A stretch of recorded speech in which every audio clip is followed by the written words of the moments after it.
Thanks very much for this invitation to talk, and to everyone who's tuning in, and to the Philosopher, and to Andres and Audrey.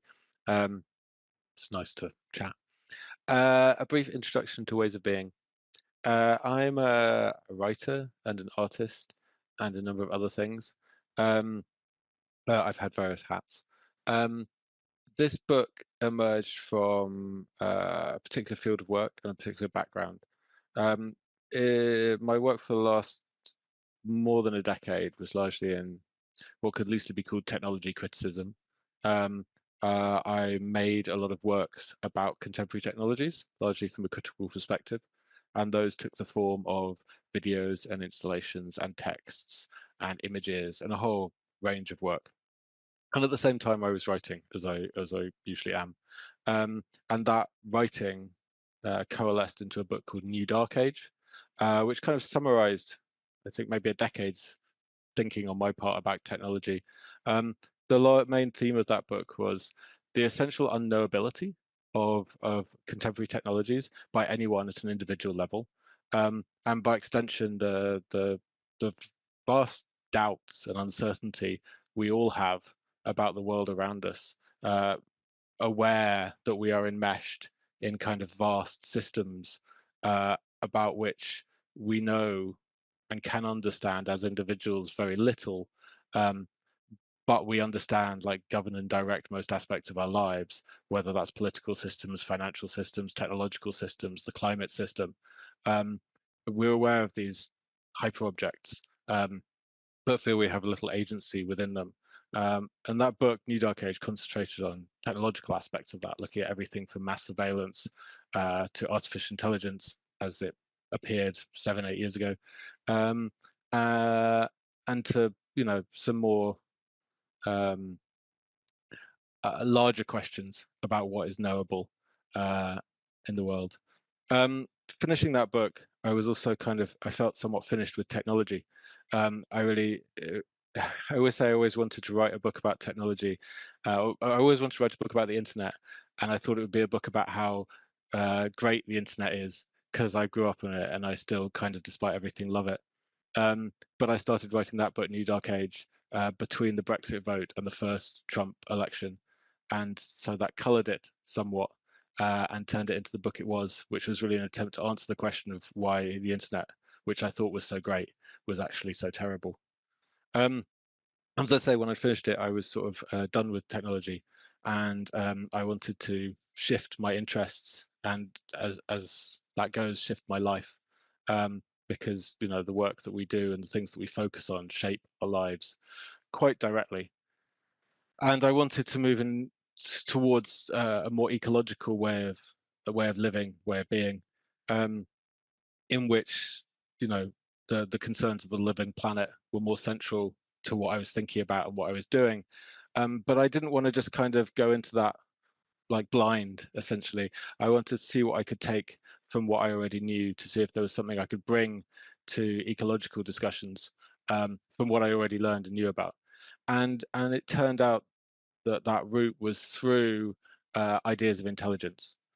Um, I had a sneaking suspicion for some time that there were interesting questions about AI that were not being asked or spoken of in tech-centered discussions of artificial intelligence. And at the same time, I had my own growing awareness and was alert to larger discussions that were happening around the lives and beinghood of non-humans, aware of the growing vocal discoveries, growing numbers of texts, interesting writing about the life worlds, the legal rights, just the vast new possibilities that we were realizing about non-human life.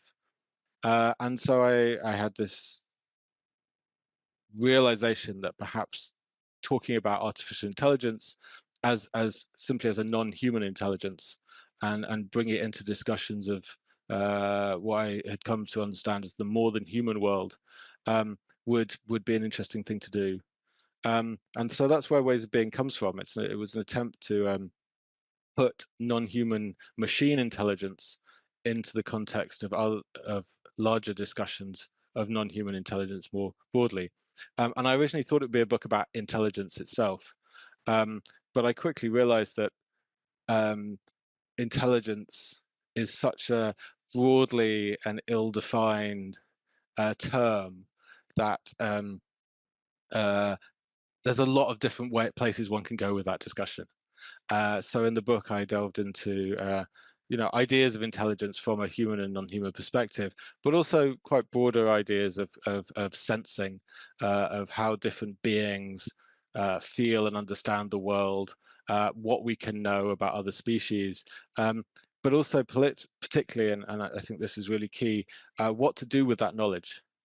If we start to admit, as I think is completely unavoidable, um, the infinite complexity um, of the lives of non-humans. How does that change our behavior? How does it change our politics? And those questions also make up the final chapters of the book. So yeah, this book was an attempt to reframe my own experience of the world through bringing knowledge from one domain of technology to bear onto the much broader range of the non-human world. And it changed my life utterly in doing so, because it matters where we put our attention.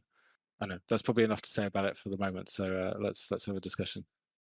Thanks for that, and thanks for the introduction, Andres. Thanks so much, James, for joining us. As I told you in the introduction, I've been a fan for a long time, and reading your book, in a way, it's you take us by surprise again because and we detect this in your tone right now. You know, the new dark age, I mean, it was reviewed as potentially quite bleak and dystopian. And yet, as things perhaps can be deemed as becoming more bleak and dystopian in real life, this book is surprisingly optimistic and enchanted. And we've just detected that in your tone. How do you explain that? Well, the first thing to say is that to me, New Dark Age, while it detailed incredibly depressing and upsetting things um, in so many ways, it it did leave me with a sense of profound depression, and I get that many of my readers experience that as well. It is also in part a book about hope in the dark, and about suggesting, as I say several times in that book, that the unknown does not need to be frightening or oppressive. It can be a place to hide and to think, and that darkness is not, always cover for evil.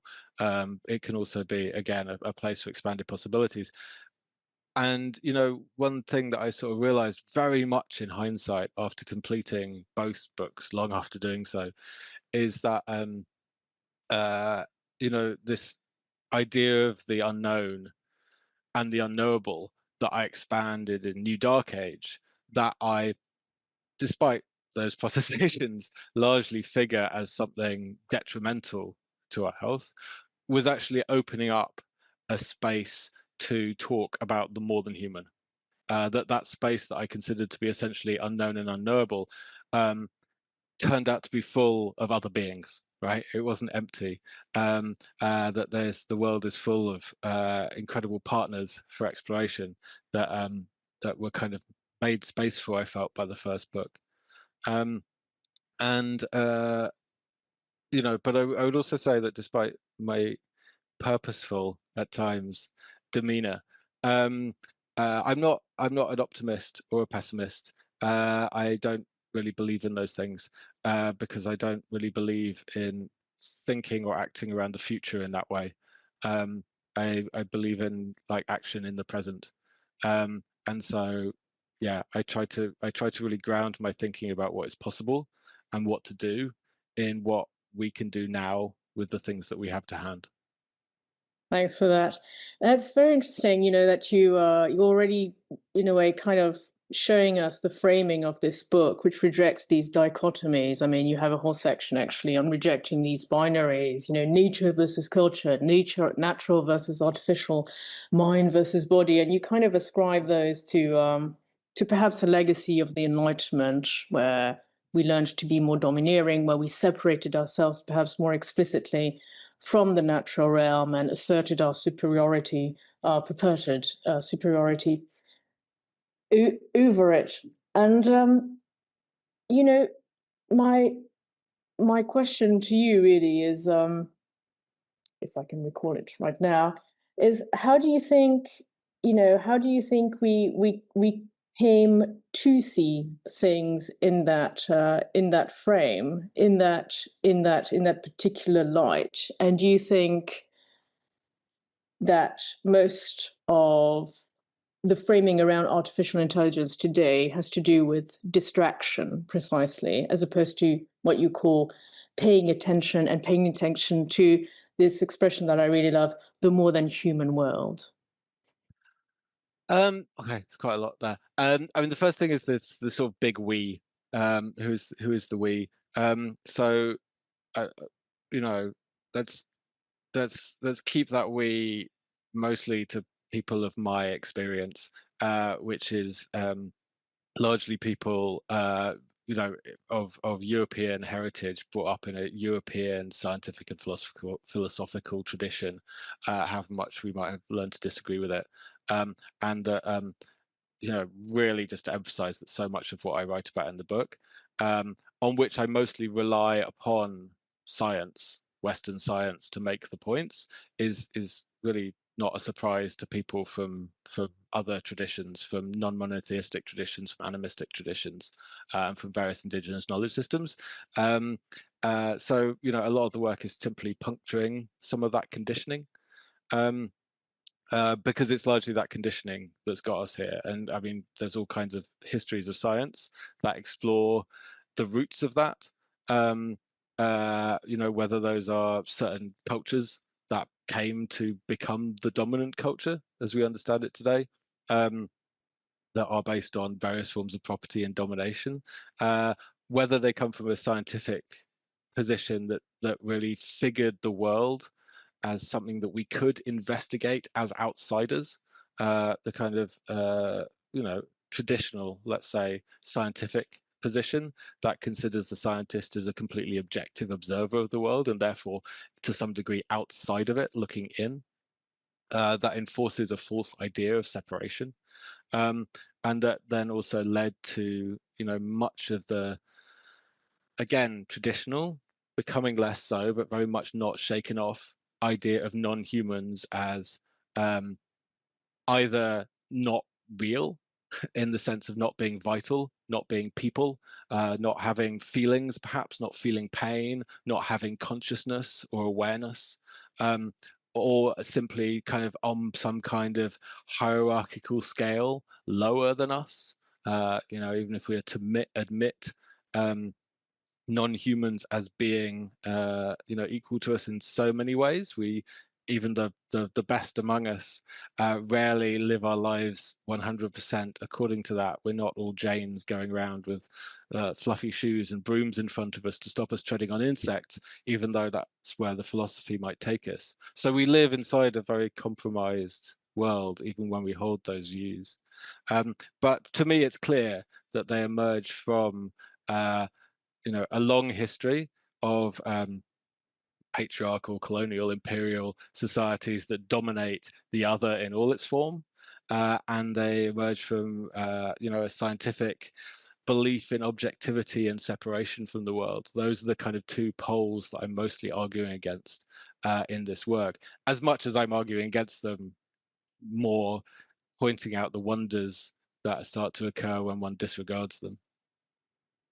Thank you. I mean, we'll get to the question, the $1 million question of how to approach the world later, but before coming to that, your work really, all of your work really brilliantly, is very efficient at debunking this idea of artificial intelligence and this idea that it's very limited and reductive, that the way it's been built from this 18th, 19th, 20th century, these legacies is competitive and goes against what we see in nature, the spirit of collaboration and entanglement. That's a key word to what. So really, but my question to you is, and something that obviously arises is, so how would you define what is intelligence? Ah, here's a question. Yeah, it's so odd because AI is one of the few things that I actually feel like I'm professionally qualified to talk about in the sense that it was actually the subject of my master's degree some time ago now, when I did artificial intelligence and cognitive science and computer science. And 20 years ago, yeah, I was, the subject of my dissertation was artistic uh, creation by AI, which was not in any way prescient, in the sense that it was in a sort of dying field at the time, the last collapsing wave of that, the beginning of the last AI winter, as they call it in the field. Um, and yet that is the discussion that is very much live now. And the important thing to note about that is that the stuff that I was studying 20 years ago, which was neural networks and generative AI, um, uh, I get tech people get very upset when I say this, but there's been no major conceptual advance in the field since that time. There have been some incredible mathematical breakthroughs and huge advances in various areas, but there's been no conceptual breakthrough. We're talking about the same ideas that exist, of how to do this and what to do it with, which is neural networks. Yeah. What has changed is a processing power and data collection, right? So we have 20 years of social media websites and technology giants collecting vast amounts of information about the world and building huge data centers. And that's what's enabled the current wave. I know you asked about intelligence, not artificial intelligence, but I'm getting there. Because I think there's a point worth making quite early on, that artificial intelligence, as we currently understand it, is currently being discussed, is not a wildly new thing and is based on quite old ideas that haven't taken into account much of what I'm now going to talk about, which is these ideas of intelligence. So when I set out to write Ways of Being, I was very naively assumed there would be some kind of concise, simple, agreed upon definition I could use to base my own work on. And that turned out to be very much not the case, that there is this sort of vast grab bag of various things that are used in various fields to talk about intelligence in particular domains, which is kind of unhelpful from a rigorous perspective, but very helpful if you're just kind of exploring it like I am, because it allows you to decide really for yourself what you think these important markers are.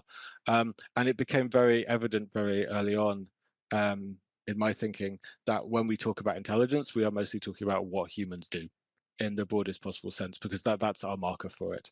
So whichever particular aspect of intelligence, you can talk about theory of mind, you can talk about planning, you can talk about language, you can talk about any number of things that we call intelligent. We call them intelligent because we do them, and therefore we have some mirror with which to hold up to them in order to be able to think about them at all. And then you can start to look at any one of those particular things and start to explore the ways in which humans do them and in which non-humans do them, and the ways that they've been thought about over time. But I still don't have a good definition of what I'm talking about when I talk about intelligence. But the way that I came to think of it, which is in contrast to the way in which it is largely framed, both in general conversations about AI, but also in most conversations about non-humans in general, is that AI is something that is embodied and relational. Intelligence is the dynamic quality with which we uh, uh, process information we receive and transmit to the world around us, and it's radically different based on the body we inhabit and the experience that we have of the world. But it is something that matters physically. It's not something that just happens in the head. It has to do with our relationship to everything around us. So it's relational, it's performative to some aspect, but it's something that exists in the world and that modulates our behaviors towards the rest of the world, and everything has it. Thank you. Yes, I mean, you do mention Karen Barad's concept of interaction, and if I were to actually, from having read your book, if I were to sum up my conception of your conception of intelligence from your book, I would say it's relational, embodied action. But what you tell me leads me to start once again circling back to the million-dollar question of, in a world of infinite complexity, is it more about the process and is it more about searching rather than finding? Can we really, are there any certainties, and how do we navigate that? I mean, and this is I mean, and this is something I work on a lot, and which is very frustrating, between those two poles of absolute, searching for absolute control over the present, but also the future, to a chapter I really loved, the concept of randomness, which is also something I work on, and the reintroduction of randomness, which then opens all of these possibilities, a possibility for encounter, and ideally possibility for conceiving of of originally the inconceivable. So how does one navigate this incredibly contingent and possibly ever increasingly contingent world? So, I mean, I would ground that very large question in the question of technology itself and ask whether the things we make, technology considered in its broadest sense, are tools for asking questions of the world and listening to the answer, or of controlling the world, dominating it in certain ways. Um, you could ask the same thing of science, it strikes me. This is an underdeveloped thought, but that Book. the historical scientific tradition is largely concerned, we should be concerned with the latter. How do we ask questions of the world and listen to the answers of it? But most of the examples I give in the book are examples of where that fails because of science's tendency to dominate the world through its own particular way of understanding and making sense of it, through its own epistemology. Um, but let's go back to technology. Um, uh, you know, most technologies have historically been founded upon, uh, digital technologies. That is, digital technologies are founded upon a certainty, the certainty of ones and zeros. You don't get more certain than the binary register, in most cases, and therefore, that form of certainty that arises from that is very specific and has specific social effects. When you try to, as I say in the book, think of the world as a computer. When you try to represent everything through a computer model based on a binary mathematical system, um, things get left out, erased, or miscategorized all the time, because life is not binary, life is not digital, life is analog, in the sense of being composed of gradients of things rather than of discrete objects.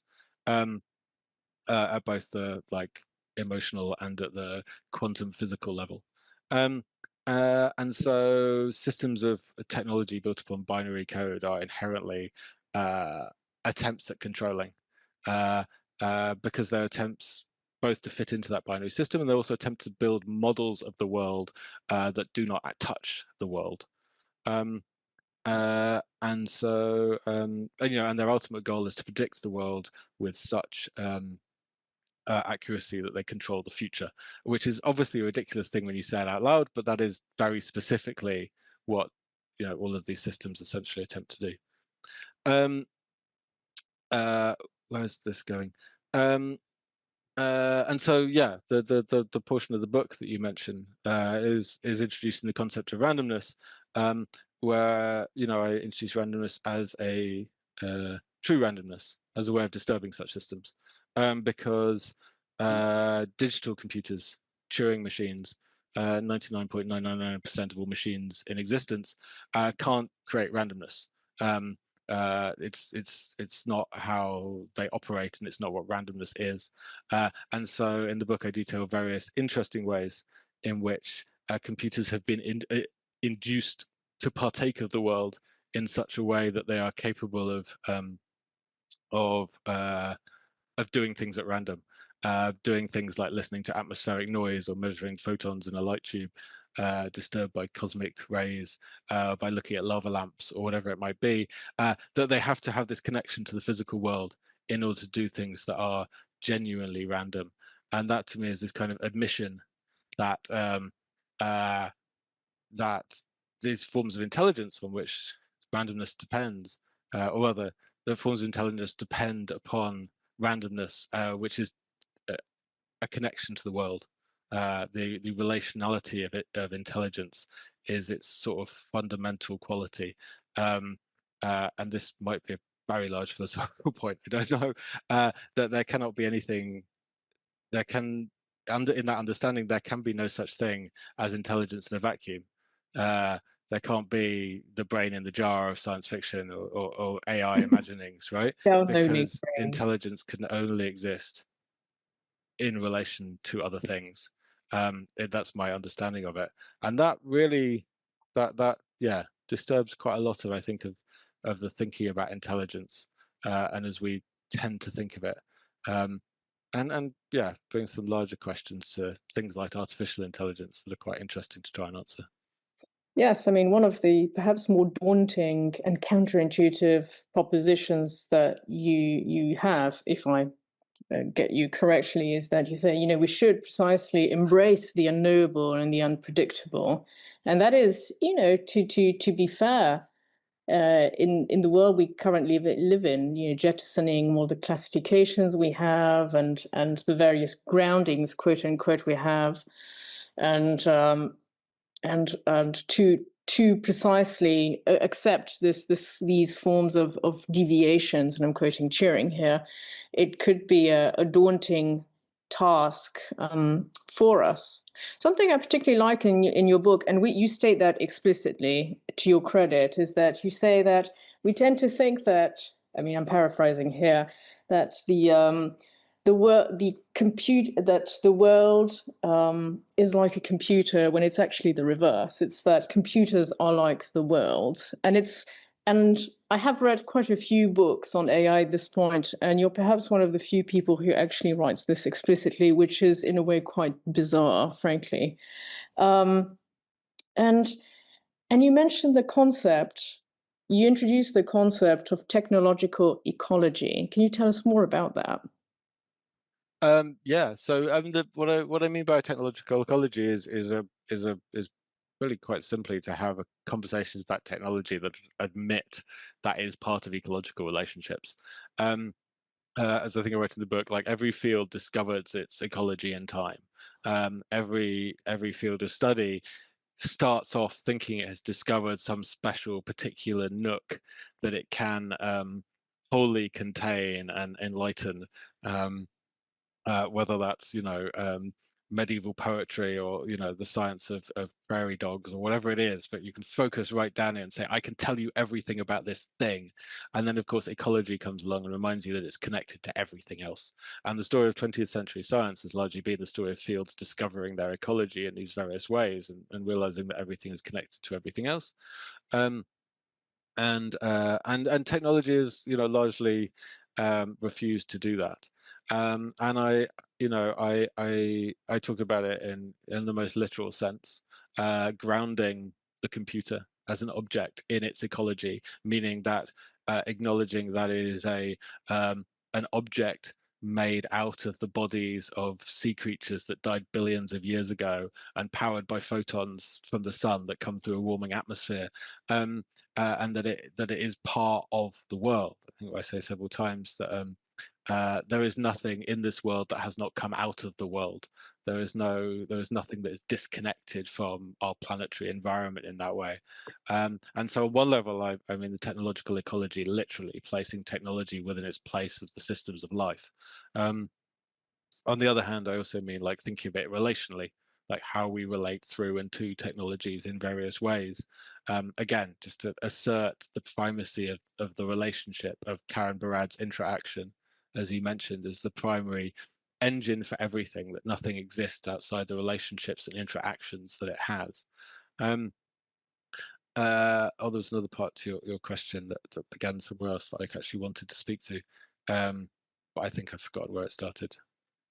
I'm sure I can pick it up. But in the meantime, yes, I mean, something I discovered reading your book is that, maybe to my shame, is that 50% of the human genome consists of DNA sequences written into by other organisms. And So you good. debunk the idea of the fact, the idea that we are descendant directly, that there are hierarchies of pristine, None of it's human true. or It's species, incredible. and it's Uh, it's quite. and what's particularly incredible to me is that almost all of this is known to science and yet barely spoken of, like, more publicly. It's like, I think of it like I think it's the next thing that may or may not arrive in sort of in a more general awareness, but then we haven't got our head around quantum physics yet. We've been aware of the quantum Yeah. world, the quantum nature of reality for over 100 years, and yet we're all still living in a Newtonian universe. And I think of this kind of more than human thinking along those lines, that we are, some of us, and more explicitly some than others, aware of things like the vast and infinite intelligence of non-human beings, or the fact that we are not individuals, as the famous paper I quote in the book asserts, but these kind of walking composites of beings, that our boundaries are not where we think they are, that we are, descended, from viruses and all kinds of stuff, that the placenta itself, like the cradle of mammalian life, is the result of a viral infection, that came into the animal line at various times and in various different ways. These like, it doesn't stop once you go down these goes down these pathways and start to disrupt some of the ways that we have, for convenience and for good reason at times, and in ways that have helped our thinking to a point, the kind of boundaries that we've drawn around certain kinds of thinking, um, and certain conceptions of ourselves and others. But at a certain point, those become, fundamentally restricted, not just to our thinking, but to the, like, actual flourishing of life on Earth. And so we kind of need to address that a bit. And perhaps this will be my last question, but a question I was left wondering reading your book, and that might interest the viewers, is how do we regain our ability to pay attention from all of the distractions that are around us? And how do we, perhaps on a practical day-to-day life, how do we reform our perhaps not the way in which, the world in which surrounds us, but how we conceive of the world? How do we convert your book into a practice? No Change your problem. life. I've become a bit obsessed with Rilke's poem in the last years. Um, the his the sonnet to a torso of Apollo, in which he describes the kind of luminous brightness of this sculpture, and that it ends with the lines, "There is no place that does not see you. You must change your life." And whatever he's talking about in that poem, what it says to me, and what I hear in it, is the realization that I had, and that many of others had, that we exist in a world of relationships of multiple beings, and that awareness forces a profound change on one. It doesn't force it; it offers up the possibility of that change, if one chooses to put one's awareness to the world in different ways. I can't tell anyone what they should do, um, or really how to do it. Uh, but some of the advice is obvious. Put down the phone a bit, look out the world. Others are clear, I think. Learn about different things, work with one's hands, do more embodied thinking. Thinking is good, but it has to be tied to the world, if it's also to become a medium for, or yeah, a vehicle for attention and transformation. Um, but I mean, the other one is Kafka. His line about sitting in the darkened room and the world will roll at your feet in ecstasy. The world wants to speak to us. The world is crying out for our attention. It takes very, very little effort to hear its voices, if you just, you know let yourself hear them. Um, there's it's not the advice of, uh, I don't know, it's shamanic advice. it's experience advice. It goes beyond words into lived experience. But you can do it if you want. Perhaps ironically, listening more to the world, which is increasingly becoming more accessible than the structures perhaps in which we live. When you mention Kafka, I'm thinking of the castle and how we are increasingly perhaps feeling shut down by all the structures. But the world in which we currently live as human beings seems to be becoming more inaccessible to the world around us, which is more freely accessible, even if still largely unknowable. Yeah, I mean, knowability is a trap. You don't need to know anything really. It's nice. It can be interesting. It helps to know certain things if they allow you to feel more agency, um, and have to put some handles on the world is how I think about it. Um, like a couple of years ago, as a pretty much direct result of the depression, particularly climate-centric depression that New Dark Age put me into, I started learning how to wire up solar panels. Um, uh, and I still do that, and it lifted me out of the depression. Not because I think solar panels themselves will save us. That's probably a long, tall order. But because it put me into the flow of the world again. That I felt I had, as I say, like handles on the situation. I could do something that had a direct effect on the world around me. It put me back into my body and into communication with things. Um, and that's a like that's a form of attention as well, because you're addressing the things that are directly in front of you, and you feel less helpless as a result. And feeling less helpless doesn't mean you're necessarily helping, but it's better than being angry and afraid all the time. Yes, agency, and on which you're currently writing. Okay, perhaps we should open the floor to questions. Yeah, so thanks very much, James and Audrey. We've got some questions lined up already, but for people who tuned in live, please do continue to add questions via the Q&A box. So the first question we'll take is from Josh, who says, are we justified in treating AI as a model for thinking about the more than human when it has no being in itself outside of its role as a human appendage, as a nest is to a bird or a web to a spider? Wouldn't this othering of AI encourage us to confuse a true outside with an outside we have already domesticated? Good question. I'm not sure I agree with the categorization of AI as the nest or the web, though it's a nice idea.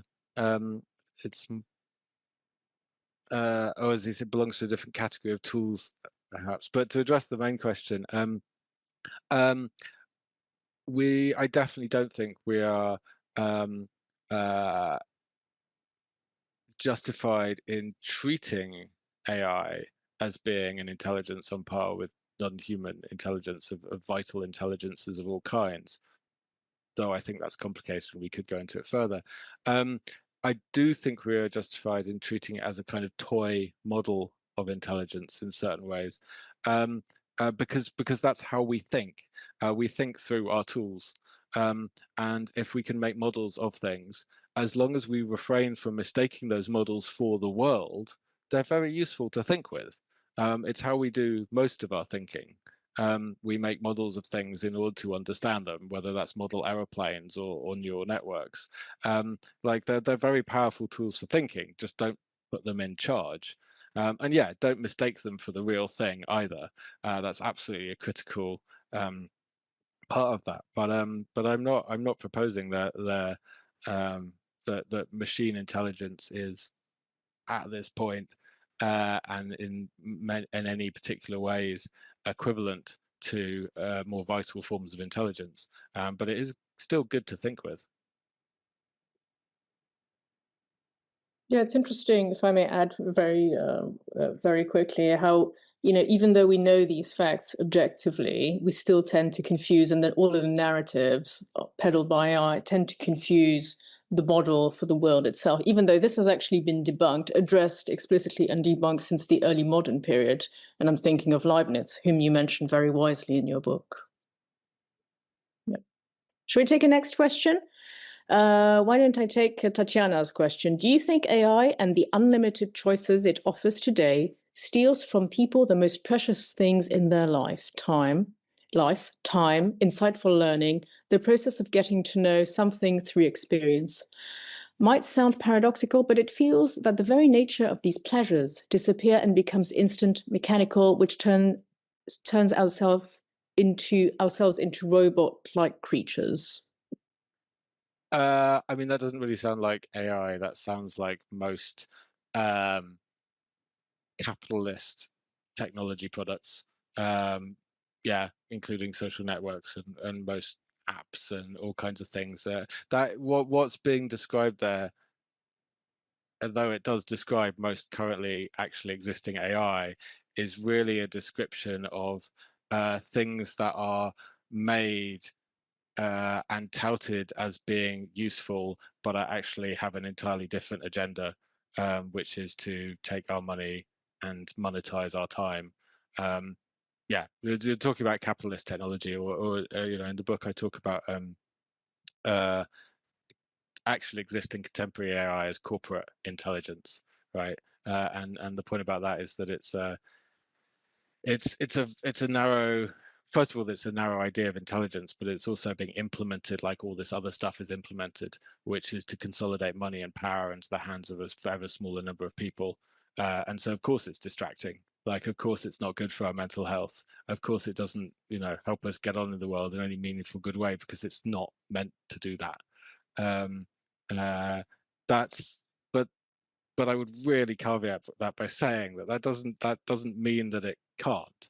There's plenty of more useful technologies. It's just as there's many potentially, possibly AIs. But we're being boxed into a bit of a corner by the way the technology is developing, because it's increasingly impossible to do AI,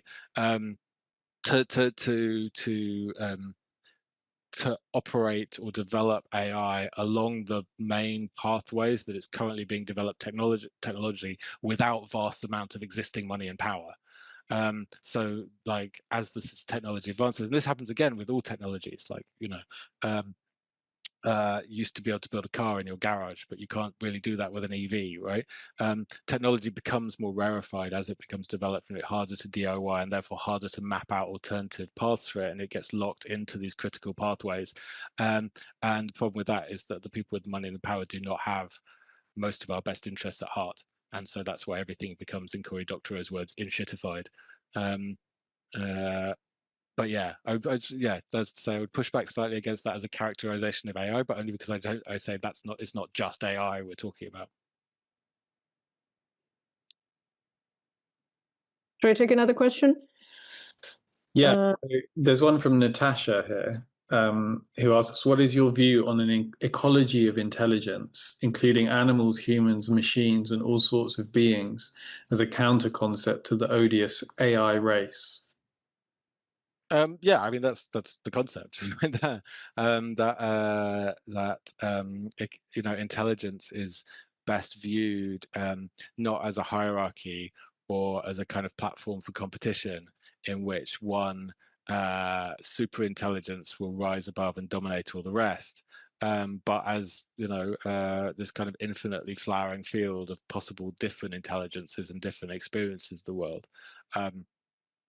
And that's not also like, it's not an abstract idea in the sense that it doesn't matter which one we follow, because if you follow the hierarchical idea, you end up with the idea of profit and progress and capitalist excess and domination that's occurring. And if you follow the other idea, you get up, you really do get to like quite strong real arguments for things like the diversity of forms of intelligence.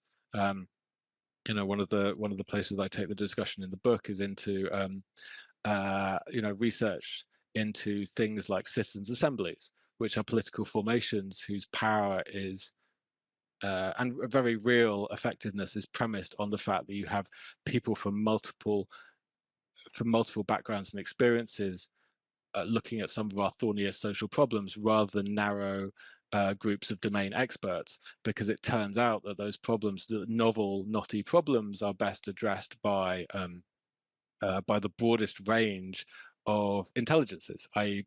People from different backgrounds and experiences and different viewpoints and understandings of the world.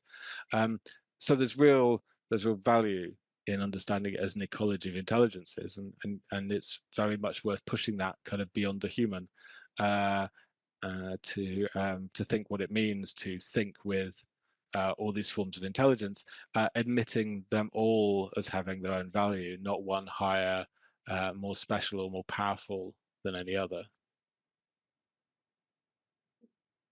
Thank you for that. Annette Voss asks, how do you get AI and animistic cultures? I think getting all the social anthropological ethnographies on animistic cultures and Hubert Dreyfus on the same table. I don't really feel qualified to speak to that. I'll be honest. I think it's very possible that very radically different conceptions of AI might emerge from animist cultures. There's plenty of chat about indigenous AI, but that's largely, to my knowledge, around sovereignty and like power and who owns these things, rather than really deep chat about like what an animistic understanding might be beyond, like Shinto priests having funeral for Sony robot dogs. I think there's probably a very, very interesting conversation to have there, but it's not my tradition or background to speak to any further. And I'm happy to also take another one. Jesse asks, if AI were to be uploaded into a sensing robotic body, would it gain intelligence, embodied and relational? What, if anything, would remain distinctly human or at least animal? Yeah, this is the really good stuff. This is where my own arguments, I feel, get very fuzzy indeed, because this is like the argument, like soft robotics plus AI plus neural networks will basically create a thing. And my question is, like, what have you created in that moment? Like, what is that thing? And this is, I'm afraid, I have to say, where I don't have a better argument than, or that where I start to reveal perhaps an aspect of my thinking on intelligence that doesn't fit within that scientific, technologically framed debate so easily, which is that I understand something that is relational in bodies, as intelligence is, as a connection to something greater, as something that relates us to a shared form of intelligence that emerges from the world, that emerges from the universe, that perhaps underlies all of the universe, that perhaps the universe is, as I would conceive it, a realm of pure intelligence that we are mere temporary manifestations of. That's actually how I understand and think about the world. It's actually how quantum physics understands the Sounds world. very Spinozian. You will probably tell me which philosophers have said this better many times in the past, but all of which is to say, I still don't understand how that enters into the machine. Like, if you assemble all these kind of parts like a Frankenstein, I still, it doesn't make sense to me how that still partakes in the world as I understand it. Um, uh, and it bothers me intensely that I don't understand it and that I don't have a good answer for it. Um, uh, you know, but something feels off about it, and I say that as someone who believes that the rocks and the mountains are alive to some degree, as animals and people are, and yet that particular assemblage, I think maybe it's just because I essentially still understand computers as being ones and zeros going on and off in this digital binary fashion, um, and something else is occurring at the level of life, that doesn't really admit that that computer connected to the world in the same way. So I actually wanted to jump in with a question of my own, and it's about something you were saying at the beginning about I guess this story which has become familiar to us now, at least from reading certain literatures, about you know, the broadly European Enlightenment worldview of humans versus non-human, subject versus object, or even going back to Aristotle, something like a hierarchical scale of beings. There's a very interesting argument made recently by Alyssa Battistoni against the idea that we treat the environment badly because we have the wrong ideas about our relation to the environment. She calls that the worldview approach. So because we have the wrong kind of worldview, we end up treating nature badly. And she tries to flip that around and say, well, actually, those views, that worldview, emerges from a certain kind of pattern of social relations or a certain social structure. So I wanted to ask about how you sort of navigate the relation between ideas and action, because it sounded a bit like maybe you also thought that ideas come first and then the action flows from that. No, I'm really glad that question went in the direction it goes, because I was scared of it at first. But no, that's as I understand it, I entirely agree with the reading, and I would offer a kind of parallel one to it, which is one that I think about a lot, which is debates around or questions about or actions about the climate. Where we've seen now 50 years of attempts to communicate a different worldview and a different attitude about the climate. This essential idea that if we only explained it better, everyone would suddenly like wake up, and the situation would shift in some radical way, and we'd all just be better people and treat the earth nicely. And I think actually this is that's my way of telling the thing that you've just said, but the thing that you've just said tells it very well as well. I think this applies to so much of the problems of the world, to put it broadly, that we're stuck in this idea that if we only said it a different way, if we only put it a different way, we'd sort of magically transform things. And I don't think that's the case. You know, in my own work, I found myself, it happened in technology, and I found myself doing it again with ecology. I would make these works, these critical technology works, where I'd do something big on a wall in a gallery that explained why surveillance was really bad, and everyone would look at it and go, surveillance is pretty bad. But it would also, instead of critically kind of changing the world, it would sort of foreclose a set of possibilities, because it would make it like something that was understood and concrete, and therefore unchangeable. And it seemed to actually reinforce rather than challenge the ideas that I was trying to get across. And the same thing happens with ecology. The more we make art about climate change, the more we try and phrase it in a different way, the more it actually seems to become a sort of fixed reality for most people, that this is inevitable and happening anyway. So I think the only thing to do is actually to act. Like the writing and the thinking, I love it. I think we're all here together because we love it. But my theory of change does not start with writing a book. I stopped making work about climate change. This is in my art practice. I'm still going to write because I don't know how to write anything except about it. But in my practical work, I stopped making work about climate change, and I started doing things like building solar panels and starting energy communities, and doing the actual practical work that needs to be done to build alternative futures. Yeah, you don't change minds by telling people different stories. Ultimately, you change minds by changing the material reality, starting with one's own, and then slowly including more and more people in that build up. Is how I understand it. Great. Well, I think that we've reached the end of our time, so we're going to have to finish there.